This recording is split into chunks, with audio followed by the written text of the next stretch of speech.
জীবনের গুনাহ ক্ষমা হয়ে যেতে পারে।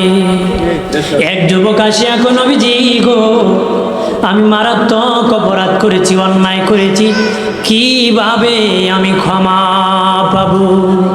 নবী বললেন তোমার মা আসেনি। ইয়া রাসূলুল্লাহ আমার মা নাই। নবী বললেন তোমার বাবা আসেনি। ইয়া রাসূলুল্লাহ আমার বাবা নাই গো। নবী বললেন তোমার বাবার ভাই চাচা আছেনি। ইয়া রাসূলুল্লাহ আমার চাচা আছে।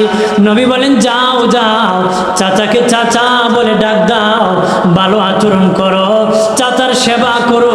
চাচা যদি দোয়া করে আমার আল্লাহ তোমাকে ক্ষমা করে দিবে। তাহলে চাচা দোয়া করলে যদি মাফ হয়, বাবা দোয়া করলে মাফ হবে না? এখন তো বাজি যায়, আইকাওয়ালা বাসলে চাচার লেগে ঘুরায়, আর বাই মরার কারণে চাচা বাতি যায়, আইকাওয়ালা বাস আগে লাগে যাচ্ছে। কথা কথা আত্মসাৎ করে কিনা, দামি জায়গা ওর নামে নিচে, নিচের জমি বাতিজারে দিছে, তাও বোঝায় দেয় না। কথা কথা এরকম আছে কিনা? এরা জালিম, এরা কি জালিম। এতিমের মাল খেয়েছে, পেট আগুনে ভরপুর হয়ে যাবে। পেট আগুনে কি ভরপুর। আমার প্রাণের দুস্থ বুজুর্গরা, আরেক যুবক ডেকে বলে ইয়া রাসূলুল্লাহ নবীজি মারাত্মক অপরাধ করেছি, কেমনে ক্ষমা হবে? নবী বললেন তোমার বাবা আছে কো নাই? মা আসেনি। মাও নাই। নবী বলেন তোমার মায়ের বোন খালা আসেনি? কয় খালা আছে। নবী কয় যাও যাও যুবক, খালারে খালা বলে ডাকো, আদর করো। খালা খুশি হইয়া দোয়া যখন করবে আমার আল্লাহ তোমাকে ক্ষমা করে দিবে। বনি সালমা গোত্রের এক যুবক ছেলে ডেকে বলেন ইয়া রাসূলুল্লাহ নবীজি কত মানুষ মা বলে ডাকে, বাবা বলে ডাকে গো নবী, আমার মা নাই, বাবা নাই, আমি মা বাবার সেবা করতে পারি না, খেদমত করতে পারি না, মা বলে ডাকতে পারি না, বাবা বলে ডাকতে পারি না। এমন যুবক আছে বাবা এক সময় ইনকাম ছিল না রে, বাবা মা ছিল রে, কিন্তু এখন লক্ষ লক্ষ টাকা ইনকাম করে, বাবা নাই মাও নাই রে। আছে কিনা রে বাবা? এমন যুবক আছে বাবা একটা জমি বিক্রি করে সন্তানকে সৌদি আরব পাঠাইছে, কয়েক বছরে লক্ষ লক্ষ টাকা ইনকাম করেছে, আসিয়া দেখে মাও নাই, বাবাও নাই, তার মতন যন্ত্রণা আর কেউ নাই রে। মা কত আদর করেছে, কত যত্ন করেছে রে। এতক্ষণ বলেছি যাদের মা বাবা আছে তোমরা সেবা করবা, যাদের মা নাই বাবা নাই তোমাদের কি খেদমতের ব্যবস্থা আসেনি? বনি সালমা গোত্রের যুবক ছেলে ডেকে বলে নবীজি আমাদের তো মা নাই, বাবা নাই, খেদমতের সুযোগ আসেনি, খোলা আসেনি। নবী 5টা খেদমতের কথা যুবককে জানায় দিয়েছে, খেদমতের কথা জানায় দিয়েছে। একটু চিল্লায় বলে আল্লাহু আকবার।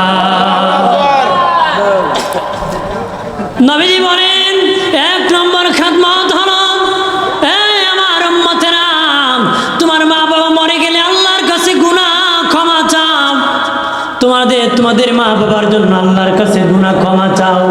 আল্লাহ দোয়া শিখিয়েছে রব্বি রহমহুমা কামা রব্বায়ানি সগীরা ওয়া কুর রব্বি রহমহুমা কামা রব্বায়ানি সগীরা। যুবক রে, প্রতিদিন 5 বার হলো মা বাবার জন্য দোয়া করিস রে। কোরআনের এক আয়াত আল্লাহ বলেছেন তোমরা আমার হক আদায় করো রে, আমার ইবাদত করো, তোদের মা বাবার ইবাদত করো রে। আল্লাহ বলেন আমার ইবাদত করো, তোদের মা বাবার ইবাদত করো রে। তাফসীর ওয়ালারা বলেছেন আল্লাহর ইবাদত কেমনে হবে, মা বাবার ইবাদত কেমনে হবে? 5 বেলা নামাজ পড়লে আল্লাহর ইবাদত হবে, 5 বেলা নামাজ শেষে মা বাবার জন্য দোয়া করলে মা বাবার ইবাদত হয়ে যাবে। আর যদি বলি এই জন্য দোয়া করবা, আল্লাহ বলবো, আল্লাহকে বলবো মালিক আমার মা বাবার জীবনের গুনাহ খাতা তুই ক্ষমা করো, তারা ছোটকালে কত আদর করছে, তুমিও তাদেরকে আদর কইরো গো। 1 নম্বর নবী বলেন তোদের মা বাবার জন্য দোয়া করবা, 1 নম্বর খেদমত। 2 নম্বর মা বাবার গুনাহ আল্লাহর কাছে ক্ষমা চাইবা। তোমাদেরকে লালন পালন করতে মা বাবা কত গুনাহ কামাই করেছে, সীমানা ঠিক করতে, ইনকাম করতে, তোমার মা তোমাকে লালন পালন করতে কত কাজা করেছে, কত কিছু ইবাদত ভঙ্গ করেছে। সাবধান, নবী বলেন ওই মা বাবার জন্য গুনাহ আল্লাহর কাছে ক্ষমা চাও। যখন সন্তান দোয়া চাইবে, ক্ষমা চাইবে, আল্লাহ খুশি হইয়া সন্তানকে মাফ করে দিবে, তার মা বাবাকে ক্ষমা করে দিবে। আর জোরে বলি।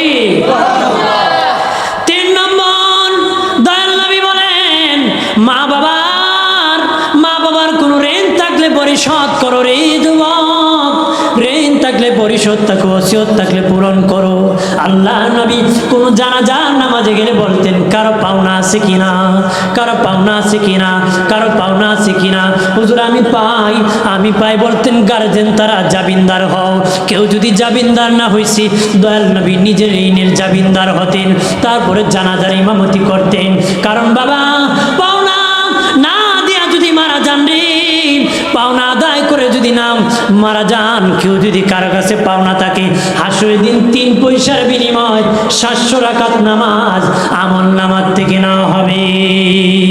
এই জন্য বাবাজি দয়াল নবী শিক্ষা দিয়েছেন যত বড় জানাজা হোক মানুষের পাওনা থাকলে লাভ হবে না রে। এই জন্য প্রাণের বাবাজি যারা মা বাবার সন্তান আছো, তোমার মা বাবা ইন্তেকালের পরে খবর নিবা, যে শাস্ত্রে মা বাবা করতো জিজ্ঞাসা করবেন চাচা আমার বাবার কাছে কিছু পাওনি, জিজ্ঞাসা করবেন চাচা আপনার আমার কাছে কি আমার বাবার কাছে পাওনা আসেনি। জানাজার মাটি বল বাবা আমার আব্বার কাছে কারো পাওনা আসেনি, এই পাওনার খবর নাই, খাওয়ানোর জন্য পাগল হয়ে যায় বাবাজি। এর আগে পাওনা আদায় করবা, এরপরে মা বাবার জন্য পবিত্র ঈশ্বরের সব উপলক্ষে মেহমানদারি খাওয়াবা, দাওয়াত খাওয়াবা। এর উসিলায় আমার আল্লাহ ক্ষমা করে দিতে পারে কি না?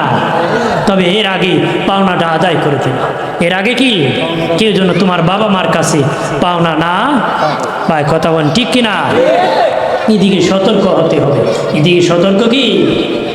4 নম্বর নবীজি বলেন আমার উম্মতেরা তোর মা বাবা রেখে যাওয়া আত্মীয়র সাথে ভালো সম্পর্ক রাখো। বোনের বাড়ি, ফুফির বাড়ি, খালার বাড়ি, নানার বাড়ি, মামার বাড়ি, এইরকম রেখে যাওয়া আত্মীয়র সাথে ভালো সম্পর্ক রাখো, রেখে যাওয়া আত্মীয়র সাথে ভালো সম্পর্ক রাখো।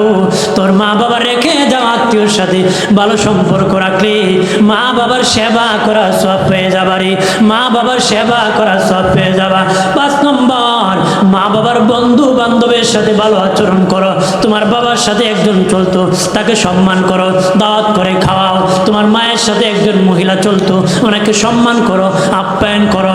নবী বলেন তোমার মা বাবার রেখে যাও বন্ধু বান্ধবের সাথে ভালো আচরণ করো রে।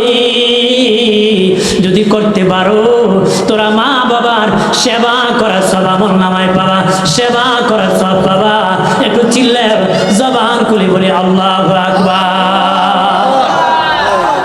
সেবা করা সব কি পাইবা, আমাদেরই খবর নাই, শুধু আছে আকাম করতে, শুধু আছে কি। খেয়াল করেন বাবাজি, প্রাণের বাবাজি, যারা মা বাবা চরে সন্তানের পাওনা আদায় করো, সন্তান যারা আছো মা বাবার পাওনা আদায় করো। হযরত আব্দুল্লাহ ইবনে ওমর দাঁড়িয়ে আছে, এক ব্যক্তি তার মাকে কাঁধে উঠাইয়া কাবা ঘর তাওয়াফ করেছে, সাফা মারওয়া দৌড়াদৌড়ি করেছে, হজের কাজ কমপ্লিট করিয়া বলতেছে আমি আমার মায়ের হক আদায় করেছি, আমি আমার মায়ের হক আদায় করেছি। আব্দুল্লাহ ইবনে ওমর বলে যুবক কি আদায় করেছো? আমি আমার মাকে কাঁধে উঠাইয়া সাফা মারওয়া দৌড়াইছি, আমার মাকে কাঁধে উঠে কাবা ঘর তাওয়াফ করেছি, হজের কাজ কমপ্লিট করেছি, মায়ের হক আদায় করেছি। আব্দুল্লাহ ইবনে ওমর ডেকে বলেন যুবক রে শুনে নে, তুমি বুঝি মাকে কাঁধে উঠাইয়া হজের কাজ কমপ্লিট করে মায়ের হক আদায় করে দিয়েছো। তুমি যখন কষ্টে পড়তে, যন্ত্রণায় পড়তে, এই কষ্ট শুনিয়া মাদের কষ্ট বইতো, আহ করতো, মায়ের ওই ওজন বলেছে, এটা যদি 1 পাল্লায় দেওয়া হয়, তোমার এই মেহনত যদি আর 1 পাল্লায় দেওয়া হয়, তোমার মার এটার ভালোবাসার ওজন বেশি হয়ে যাবে। আরো যদি বলি আল্লাহর আলিম বলেন প্রতি বছর হজ করতে যাই আমি, প্রতি বছর হজ করতে যাই, আমি দেখি মাকাম ইব্রাহিমের পাশে একটা লোক দুইটা পা নাই, চিৎকার করে কান্নাকাটি করে আর বলে আল্লাহ জানি গো তুমি আমারে ক্ষমা করবা না গো আল্লাহ, আমি জানি তুমি আমাকে ক্ষমা করবা না, এইভাবে কান্না করে। আল্লাহর শিবলি নুমানি বলেন প্রথম বছর দেখলাম এইভাবে কান্না করতেছি, দ্বিতীয় বছর দেখি এইভাবে কান্না করতেছি, তৃতীয় বছর দেখি এইভাবে কান্না করতেছি। আমি তৃতীয় বছর বললাম যুবক রে, প্রতি বছর হজে আসি দেখি তুমি বারবার কান্না করো আর বলো আল্লাহ আমি জানি গো তুমি আমারে ক্ষমা করবা না, আমি জানি তুমি আমাকে ক্ষমা করবা না, আমি জানি তুমি আমাকে ক্ষমা করবা না। যুবক রে, কি গুনাহ করেছ? হুজুর আপনার কাছে বলে লাভ নাই, আমি বহু হুজুরের কাছে বলেছি কোনো লাভ হয় নাই। আল্লাহর ওলি শিবলি নোমানি বলে আমার কাছে বলে দেখো লাভ হতে পারে রে। বলো যুবক ছেলে বলে হুজুর আমার বাবা ছিল কাঠুরি, কাঠ কাটিয়া খাওয়াইতো, আমি যখন আমার মায়ের পেটে গেলাম তখন আমার বাবা ইন্তিকাল হয়ে গেল, আমার মা মানুষের বাড়ি কাজ করে করে জীবনটা রক্ষা করেছে, আমি যখন পৃথিবীতে এসেছি আমার মা মানুষের বাড়ি কাজ করে করে আমাকে বড় করেছে, আমি যখন বড় হইলাম একটু কাঠ কাটতে শিখলাম তখন আমার মা ইচ্ছা পোষণ করলো আমাকে বিয়ে করাবে। সুবহানাল্লাহ। প্রত্যেক মা বাবা তুই চায় সন্তান যখন কর্ম ধরে একটা বিয়ে করাবো, একটা কি করাবো। ওই যুবক দেখে বলে হুজুর আমার মা ইচ্ছা করলো আমাকে বিয়ে করাবে, আমার মা নিজে দেখে আমাকে একটা বিয়ে করালো। কিছুদিন ভালো গেল, কয়েকদিন ভালো গেল, কিছুদিন পরে প্রায় আমার মা আর আমার বউ ঝগড়া লেগে যায়। আমার বউ আর আমার মা, আমার দেশের শ্বশুরি আর বউ ঝগড়া লাগেনি? কথা কথা লাগবো তুই। আমার দেশে যে শাশুড়ি আছে নিজের পরে যদি 17 জাত খায় দুঃখ নাই, ফুলার বউ 3 জাত খেলে বেদনা আরম্ভ হয়ে যায়। কথা কথা মানে নিজের মেয়ে বড়ই আচার খায়, তেঁতুল আচার খায়, ওই দেন কত আচার খায়, আমার মেয়েটা কিছুই খায় না নেই। আর ফুলার বউ 2 জাত খেলে কয় আমার ফুলার আমারও খাইছে ফুলারও খায়। কথা কথা তো তোমারও খাওয়াইবো কেমনে? ওইটারও নিজের মেয়ে মনে করো, তাহলে ঝগড়া হবে? কথা কর ঝগড়া হবে? অনেক বৌমা আছে তাদের খেয়াল থাকে না যে তাদের একজন মা আছে। তোমরা তোমাদের মায়ের সাথে ভালো আচরণ করো কিন্তু শাশুড়ির সাথে খারাপ আচরণ করো। কথা বলে ঠিক কিনা? এক জায়গায় ঝগড়া লাগছে, বউকে শাশুড়ি বেশি খায়, শ্বশুরিকে বউ বেশি খায়, ঝগড়া লাগে 3 দিন রান্না বান্না বন্ধ করে দিছে। কয়দিন? 3 দিন পরে খিদার যন্ত্রণায় শাশুড়ি নিজেই খাবার পাকাইছে, পাকায় খাবার যখন খাবে মনে মনে পোলার উপরে 3 দিন ধরে খাওয়াই না, কোন শর্মে খায় আমি, বিচারা ভাত আর তরকারি প্লেটে নিয়ে চলে গেছে পাট খেতে আইলো। কি খেত? পাট খেতে আইলো। পাট খেতে আইলো গিয়ে খাওয়ানো বইছে, পোলার বয়সে দিয়ে খাবার রেডি। খাবার কি যে সেও প্লেটে ভাত আর তরকারি নিছে, নিয়ে যে গরম শাশুড়ি ফাটাই নিব জায়গা পাট খেতে জায়গা কই শাশুড়ি কই খায় ভাত আর তরকারি নিয়ে পাট খেতে আইলে যে ঢুকছে শাশুড়ি আর বউ সরাসরি সাক্ষাৎ হয়ে গেছে। পোলার বউ আসিল সালাক, এখন কি কইতো আম্মা আপনি 3 দিন ধরে খান না, তোরা ভাত নিয়ে আসেন, এগুলো হইবনি, আমি এই জন্য আপনার জন্য আলাদা ভাত নিয়ে আসি। শাশুড়ি কয় এত ভালো ফুলার বউ 3 দিন ধরে খাওয়াই না, এরপর আমারে খাওয়াই বললে আইসে, খাও জন্মের খানি খাও, আমিও খাইবো তুমিও খাও। কথা খারাপ। এই জন্য চালাকি করতে হইব, কিছু চালাকি কি কৌশল করতে হবে, তাহলে শান্তি হবে। কথা বলেন ঠিক কিনা? দোষী বলি আল্লাহুম্মা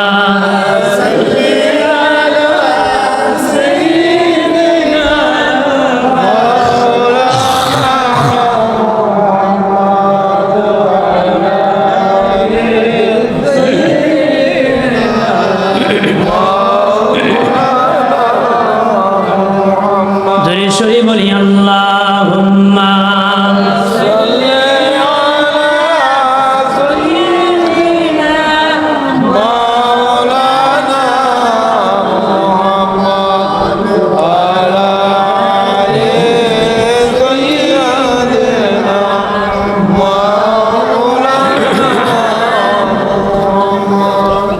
কি করিব পাপী মোরা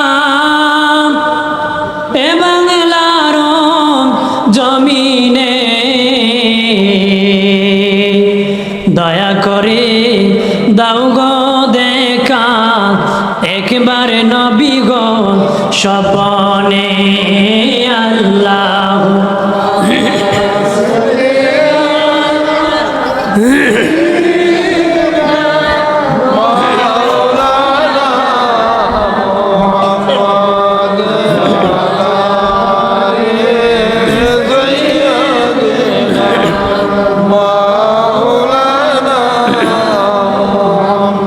ওই যুবক ডেকে বলে, আল্লাহর ওলি,